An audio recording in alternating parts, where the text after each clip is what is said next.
And thank you so much for everyone who has been tuning in, who's been lurking, who's been chatting, who's been following, subscribing, doing the bits, the hosts, the donuts, the raids, and all of that good stuff. It all helps, and I really do appreciate it. I do hope you are enjoying the stream. Ah, seed-bearing potatoes. We've been waiting for this moment.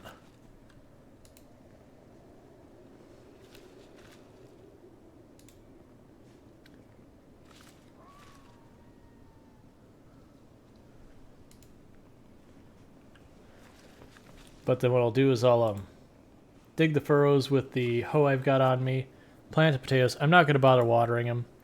We actually have enough produce that I really don't care if they have a batch that fails or whatever. But just want to keep them going. That way we know we always have food handy.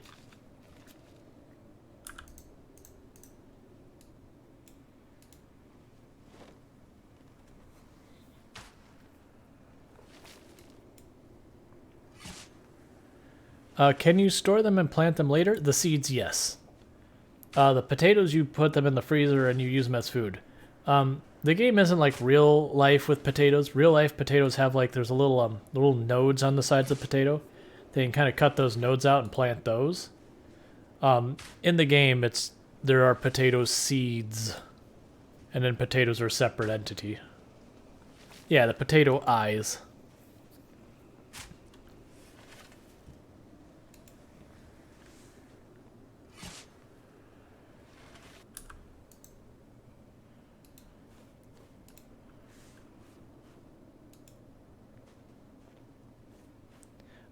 You could hoard fish. The problem is when you look at your types of food, some types of food are calorie rich, some types of food are not. So when you look at fish, they're very calorie rich in this game, which means you're going to gain weight if you eat just fish.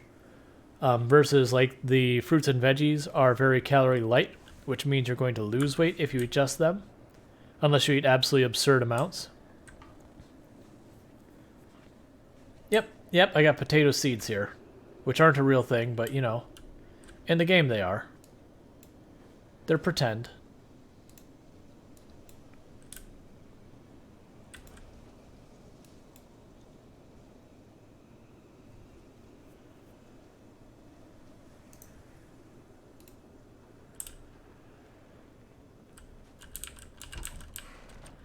There's a lot of stuff when it comes to plants in this game that don't make sense. Like I comment...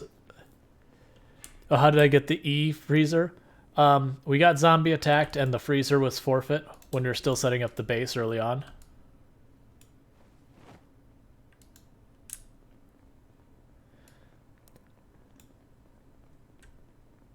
But yeah, there's a lot of stuff when it comes to plants that don't make sense if you compare it to like real life. Like in this game, when you harvest tomatoes, you tear up the whole plant or something. The plant's just gone. It's like, but that's not how tomatoes work. Alright, let's top off that gas. And we need to get moving if we're going to get moving.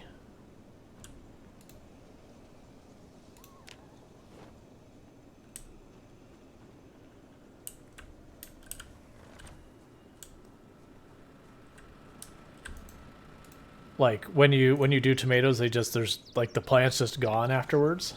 Because usually you get multiple harvests out of tomatoes per season. In a lot of places that I grow them. Gotcha. And the type of tomato does matter, for the record. Gotcha. Yeah, down here in Florida, you plant your tomato plant and you treat it like it's a perennial. It just stays there and it keeps making more and more tomatoes year after year. The only thing you have to worry about is if there's a bad frost and you just got to cover it up for the day or two that the frost's there and uncover it again.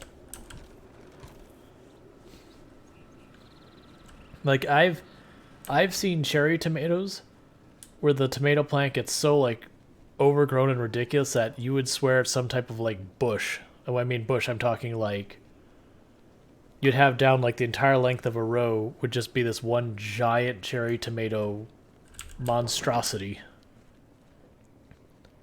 Yep, well, like exactly, like what you see like wild blueberries, wild blackberries, and wild raspberries, the way those can grow in where they have like those just almost hedges that can happen to cherry tomatoes here. Have to find a trailer. Because we're doing 16x pop on this, so it's the highest zombie pop that the game supports, we haven't actually covered much so far as geographic area. While we have killed an absolutely absurd number of zombies. So yeah, we're at 46,712 zombie kills, and we've only been to Ekron, which is the town we're in, Riverside, the country club, and then the warehouse factory area near Riverside. And we're just now starting to poke our nose into to Rosewood. So for the way it would look on the map, I'm going to be smart about this and actually stop the vehicle.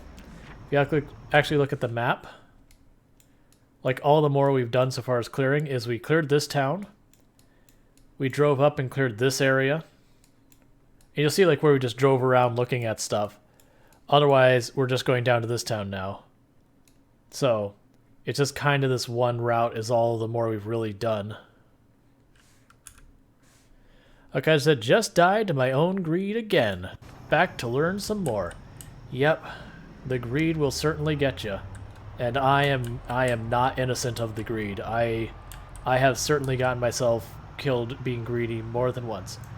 I would also argue, I wouldn't say greed so much as being stubborn.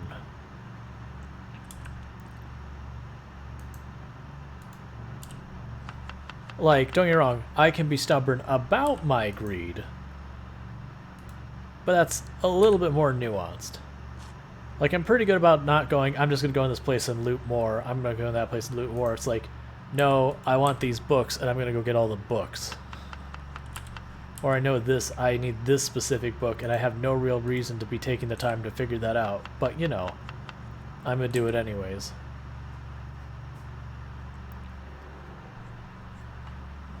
But I wouldn't say that being brave is necessarily a bad thing, because I would say the two things that get you killed the most in this game, well, three things that get you killed the most in this game is one, just messing up while fighting.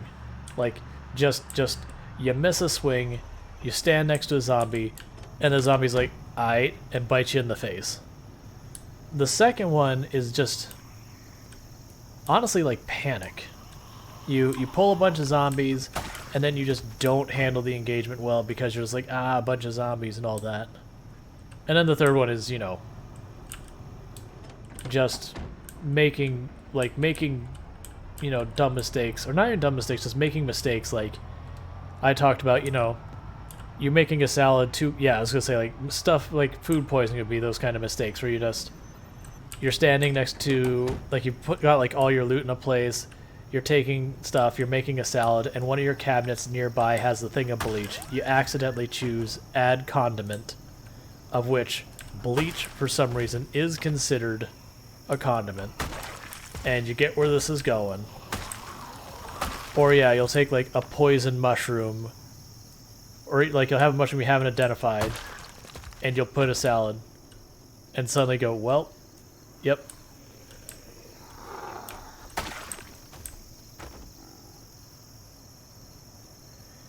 Oh yeah, Royale with cheese is excellent.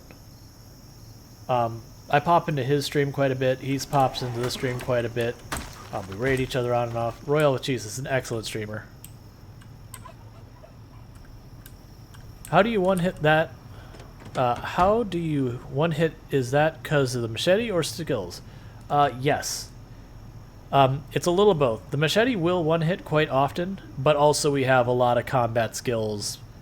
So, which one is doing it is kind of hard to say, so much as they're both contributing to it.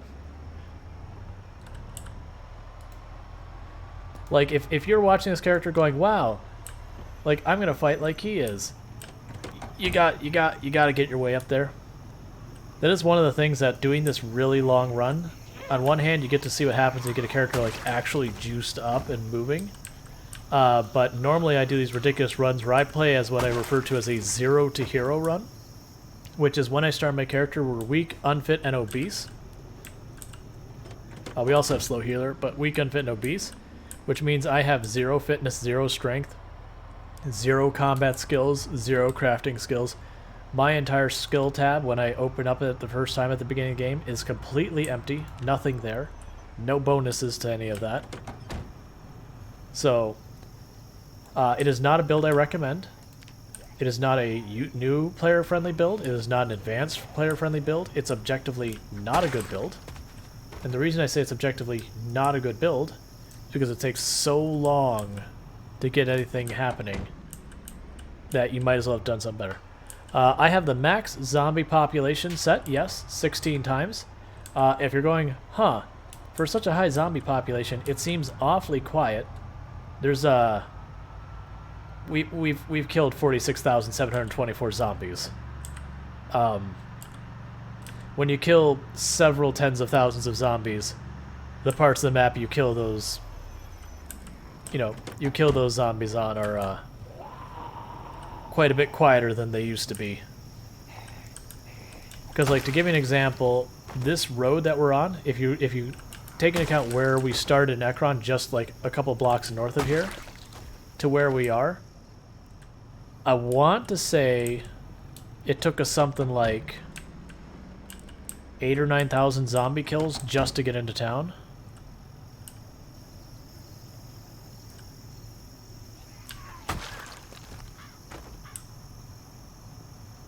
So traits right here are no good for me. Oh, the traits I've got here, you don't want to copy the build I'm doing, because the problem I have for my build, ultimately it boils down to you have 0 fitness, 0 strength at the beginning, which means you kind of like lightly paw at 2 zombies and then your character's winded kind of thing. That's exaggerating, but you get the idea. You got no bang behind your hits, and then you also get super sleepy real fast. Yep, strong and athletic. Like, that's, if I was to say I was going to suggest a new player-friendly build, get a build that has a good amount of fitness and strength. Get a build with keen hearing as one of your traits. And then anything after that is just purely decision. In my opinion, keen hearing is one of the single most powerful traits in the game. One I highly recommend. And to give you an idea of what's happening, what keen hearing is, if you look, when I look around with these trees, it's kind of distracting. So if you actually look, I'm going to pause so I don't waste a bunch of time. So you notice I have this line that I can see here. There's a little bump down here, and then it goes that way, assuming those trees weren't here. So what keen hearing does is it implies that you can hear better and that kind of stuff. What it's actually doing is this ring behind you, it makes it larger. And this is to simulate your character hearing stuff behind them, where it's like, oh, I can hear there's a zombie like right here. And that's what that is. So keen hearing makes it like 1.5 to 2 times the size it normally is. So you can pretty easily understand, if I can, if I get an extra half second to a second warning that a zombie is coming up behind me, that is very much going to save my life a lot. Like, a lot. So if I had to choose only one positive trait, it's keen hearing. Other honorable mentions for really good traits. Fast learning is an excellent positive trait. It makes your skills level just shy of twice as fast, so highly encouraged. And I would also say lucky is another really good trait to grab. Lucky does do a lot of beneficial things to your character so far as just general benefits, but the way I usually tell people is just treat it like it's extra items. Pretty much how to think of it is just you find extra items. There's a lot more to it than that, but it's one of those things that touches in a lot of various things and a little bit here, a little bit there kind of stuff. And most of it boils down to extra items. So, all that. Yep. So if you take anything like weak, unfit, or obese, like anything that gives you like negative or like low fitness strength, as you gain points in fitness and strength, you'll remove those negative traits and you'll gain the positive ones. So it's kind of, they're the quote-unquote fixable negative traits. But I will warn you, they level very, very, very, very slowly to the point it's probably not relevant for you to try and like min-max it and go for those. Because as you can see, we've survived almost 11 months. And I'm still only about moderate to middle of the road so far as fitness and strength. See how Sleepy says, I was going to get off for the night, but I want to play again after watching. Yup.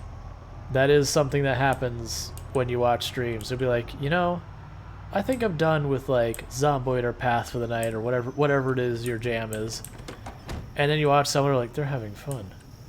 Do I not exercise? So technically this character has exercised, I believe, twice. And that was because one of the first weeks we had in the game, we had a tropical storm roll through. So it's not like it could do a whole lot else. But if you actually look at my exercise so far as frequency, let me try some outside the vehicle. You'll notice the regularity on all of them is completely empty. Because we only did it once forever ago. And we've never exercised since. So all my fitness and strength is coming from primarily smashing zombie skulls into the dirt.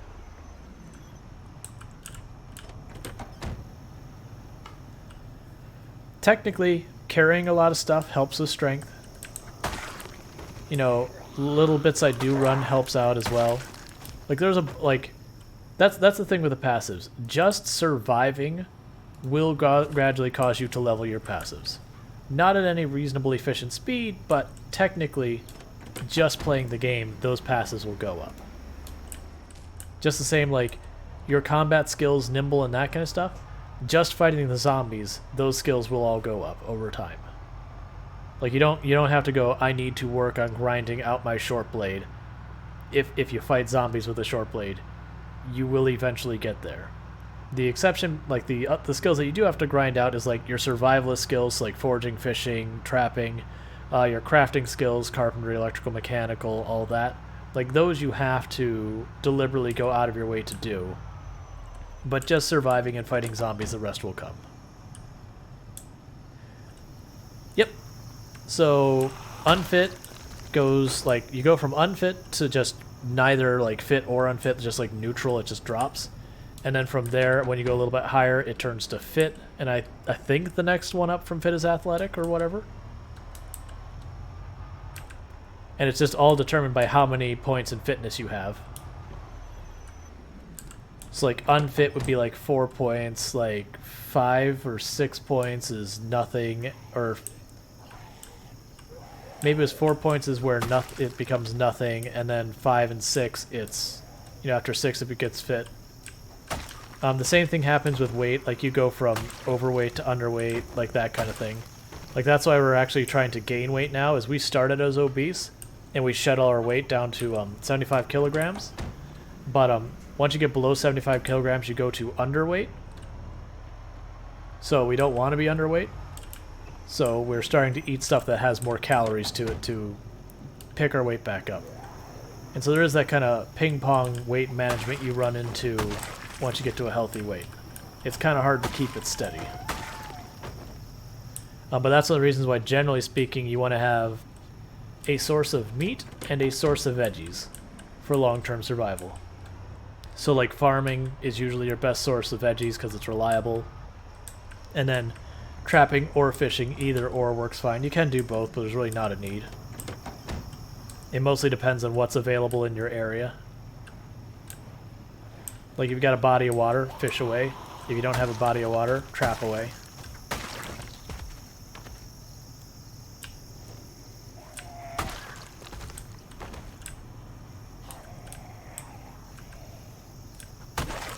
Okay, Cog, I'll see you as well.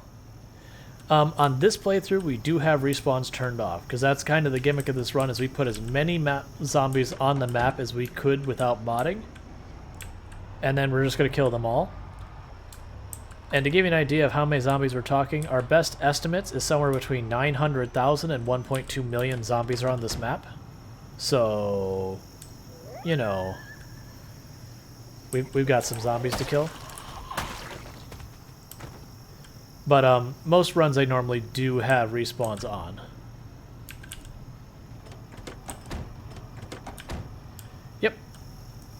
We got about 5% done. That said, it'll pick up a lot of the ways. Because like some of the problems you run into, what really slows down your progress in killing zombies in this run, is when I'm commuting between cities.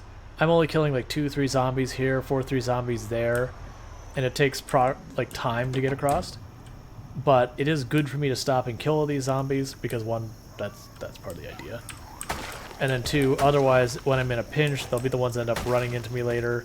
They'll stand out in the middle of the road, I'll be driving too fast to turn in time, and I'll smash through them with my car, damaging my car, that kind of stuff. So we just kill them. But the zombie kill count picks up a lot the more we get down. Like, for example, we spent, probably the first 6 hours of the stream getting roughly 1,000 zombie kills just pushing this road. And then we got into town and got like 1,600 zombie kills in a single stay, which is like, I think 2, maybe 3 days or whatever. So like the next hour we had put on almost 1,000 more kills. So when the zombie kills are really going to pick up is once we get to the east side of the map. The entire east side of the map is high population, from West Point to the mall to Louisville and all that. So once we get over there, we're just going to see the numbers of kills start skyrocketing.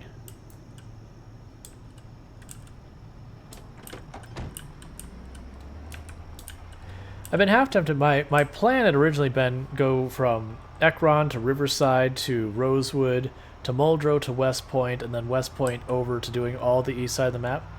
I've been half tempted to just skip Muldrow and just start working on the east side of the map, and then once the east side of the map is basically done, then start coming back for Muldrow and that. Instead of doing it in the order of operations of kind of like lowest to highest population or whatever, just going, let's just kill zombie.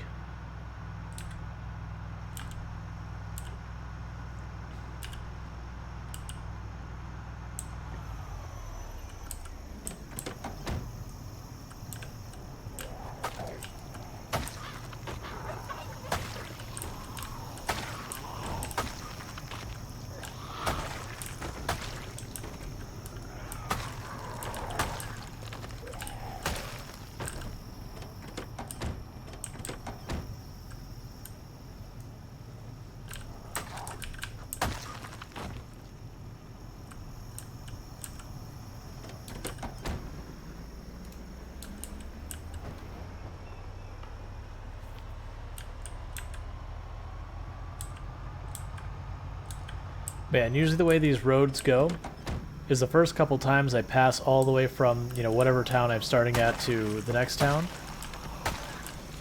I'll have to do this where I clear out hordes of zombies and all that. But as we go on, you'll see less and less zombies along the way as we kill the zombies along the route. You never quite get rid of them all. You'll always have zombies wandering from the middle of nowhere woods. That's fine. But the frequency you see them just keeps getting lower and lower and lower as you go. Which makes sense, because the zombies are effectively having to travel farther and farther to migrate to where you are.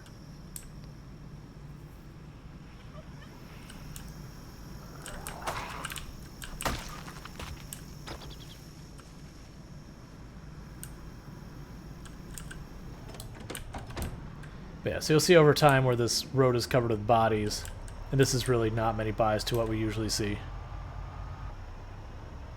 Yep. Every last bit of this, from start to finish, has been on stream.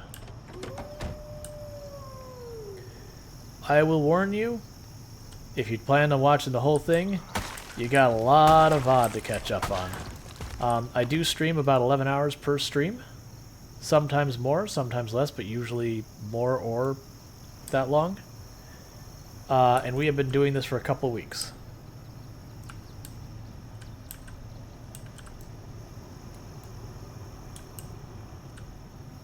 Maybe more than a couple weeks. It's been a while. We've been at it.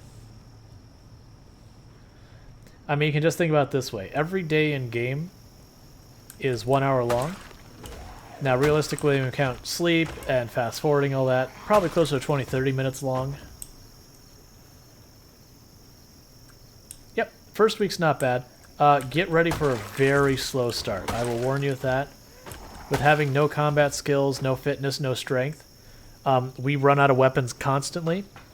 I think we had our primary weapon was bare hands until like 6, 7, 800 zombie kills or something like that. Not usually. Because the TV shows only help with this stuff down here, the crafting and the survivalist stuff. And that's fine. It's nice to get a little bump up in that. But when you're doing these like really long runs, that's pretty irrelevant.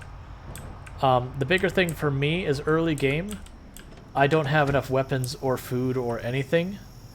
So it is kind of, I'm almost not quite at a race, but I'm very pressured to make progress into getting my foothold in the first town. Because until I do that, I don't have a good source of food and water. So I gotta get that set up. So it's kind of like the big pressure at the very beginning is just getting into Ekron, getting to that gas station, and then being able to start setting up our farm and all that stuff to get our feet beneath us. So if I sat there and spent the entire first week doing nothing but watching television shows, it would be very difficult to make progress. And plus, when I do this, as you can imagine, like, how long it takes me to drive up and down these roads to reach places. If I had to circle back to try and catch my show every 6 hours, it'd be difficult to make any real progress.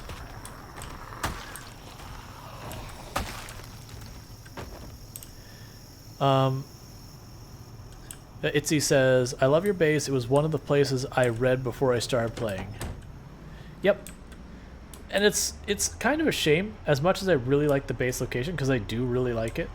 I kind of usually like to mix it up with my base locations and all that stuff on normal, like when I normally play. But I've been doing this challenge, which is the whole kill them all challenge thing. Like, I don't actually have like a formal name of it. Like, I'm probably not the first person who's attempted it. Probably won't be the last. I am probably one of the ones who's made the most progress on it. But, you know, it is what it is. But, the downside is, when it comes to the map, there's only a single location in the roughly center map that has both gas and water readily available, and that's that gas station. Otherwise, everything else is on the edges of the map. So, if you want to do this run, you have two choices of how to play. One is you play nomadic, you just go from town to town, and each time you show up in town, you get set up and do that. And that's probably the more popular way of dealing with this, honestly. But the alternative is if you say, I want to make a permanent base, you're going to want to set it up somewhat central. You're not going to have to drive across the entire map every time you do stuff. Like, just driving from the middle of the map is bad enough. Which means you have exactly one place to choose. So that's kind of a downside, honestly. I do wish there was another location center map that had those types of resources, but the only other place that could be argued is Muldrow. But that's one of the higher pop cities. So that's not a realistic place to start your run. Not without mods or other stuff making it easier for you. Because realistically, you run out of weapons and then that's that.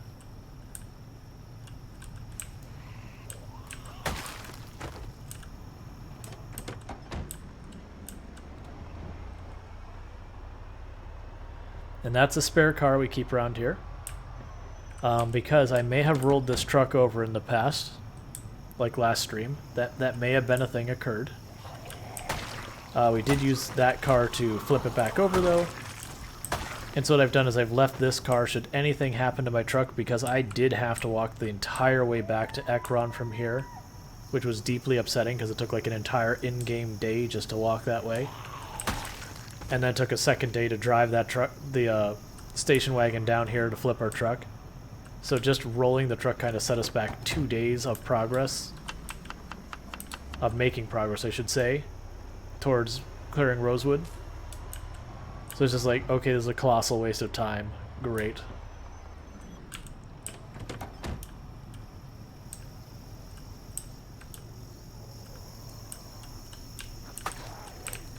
That said, the base we currently have is not our permanent base. It's a long-term base, yes. But once I clear Muldrow, when we start pushing for West Point, the plan is to actually go over to West Point and set up a new base.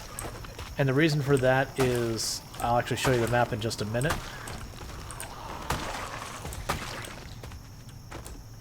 Let's hop in our vehicle.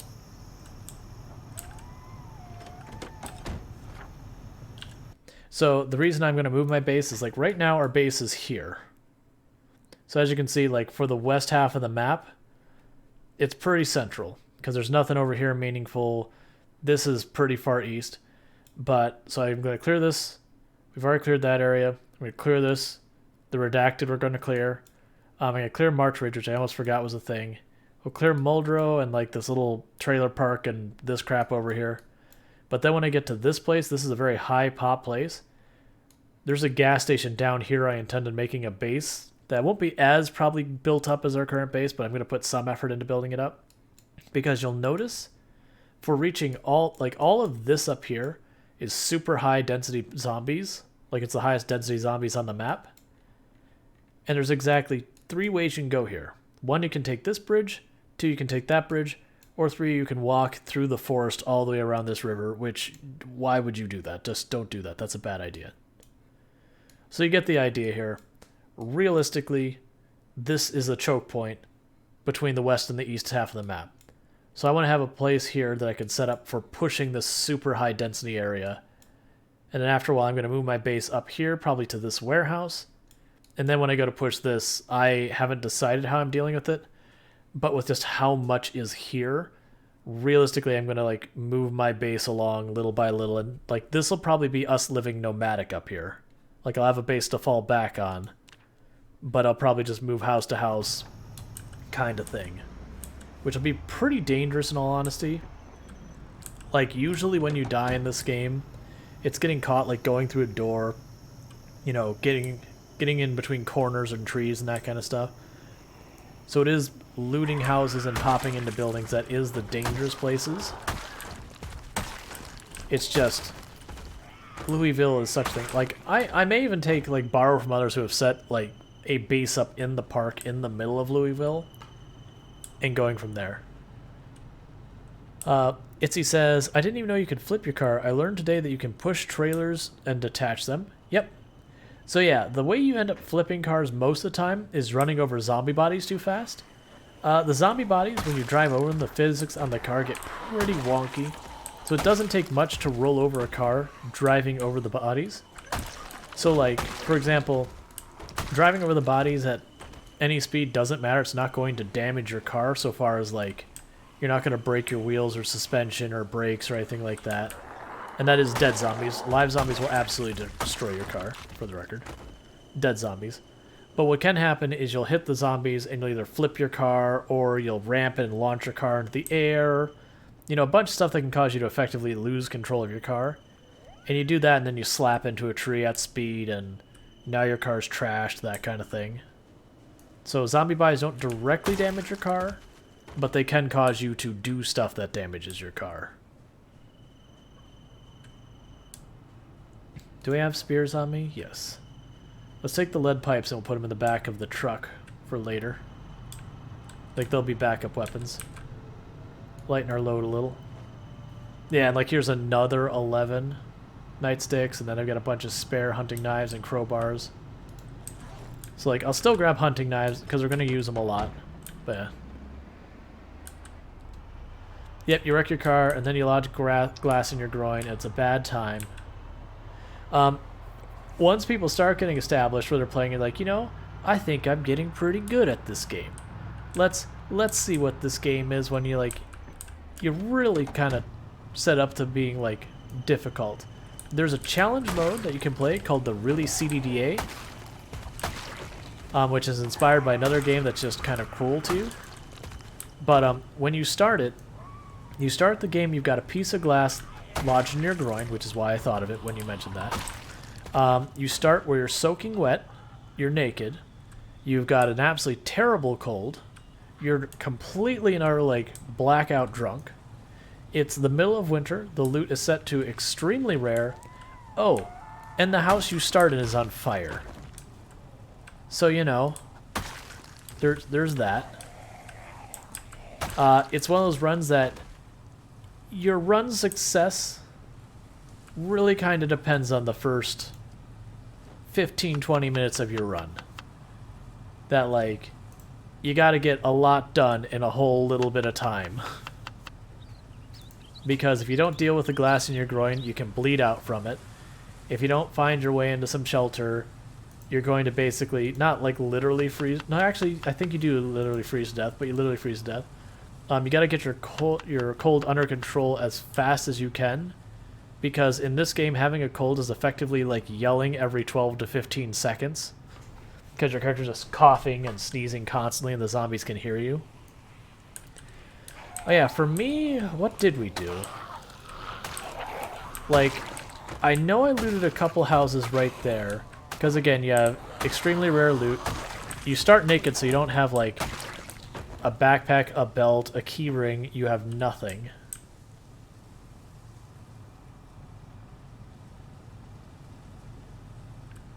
But, are we already drowsy?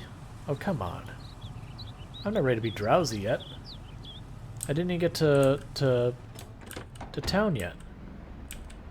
I mean, I have had to stop and kill a lot of zombies along the way today. That said, we're like 1 block away, so I'm just going to push through and get us to the gas station. You know, unless I get there and there's like 50 zombies sitting right there at the bottom, at which point, you know, it is what it is.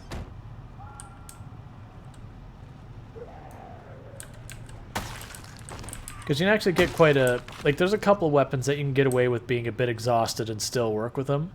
The machete has pretty high crit, so a little bit of exertion is workable. It's still dangerous because you are pushing yourself into exertion, and that's something to be careful of. Spears, because they have an execute hit and they're really high damage, you can get away with exertion pretty well. Knives, you can get away with exertion for small groups, because if, you know, you won't continue to push farther into exertion, and then you do have an execute hit that can happen when there's only one aggroed. The katana, you can get away with exertion on pretty well. Again, high crit. I am not using Sunday Driver. I am using cruise control. In this game, if you hit Shift W, you'll see how this turned green. I'm turning on cruise control.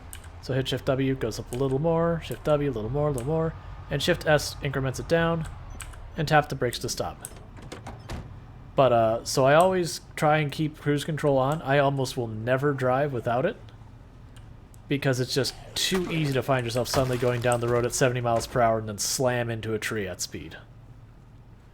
At which point, this is how you die. I used to jokingly say that, you know, Sunday Driver isn't a negative, it's a buff, because it protected you from yourself. But it does mess with your ability to tow, unfortunately. Kaiser's saying, do you ever make a cup of tea, or is it not worth it? Making like the coffee and tea is perfectly fine. I don't, just because I don't bother with that. Yeah. Yeah, no, that's the whole point, Elgoso, though. It's forced patience, which by all means can be very tedious. But, you know, you see people who take like Speed Demon and then, you know, they're going down the road at like 70 miles an hour in seconds and just immediately slam into a tree and break their leg. It's like, well, that's the end of this run.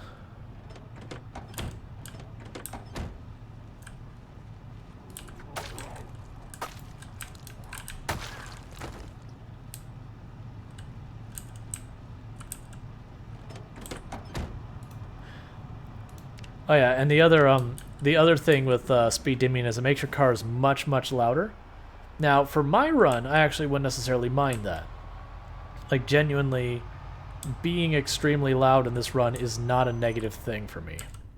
Because I am trying to kill all the zombies, and the more the zombies come to me, the easier it is.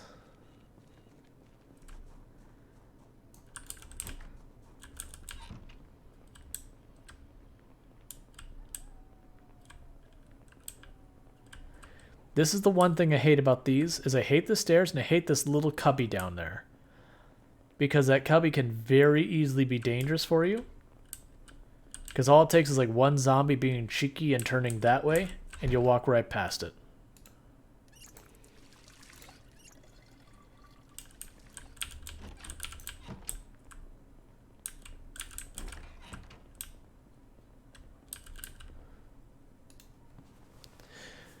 I'll go. So I mean that's fair, but at the same time, it also means the zombies have time to swarm your car and beat when you try to beat a hasty retreat. Oh, you're not wrong. I'm not like that's the thing. I'm not. This is how your stream died.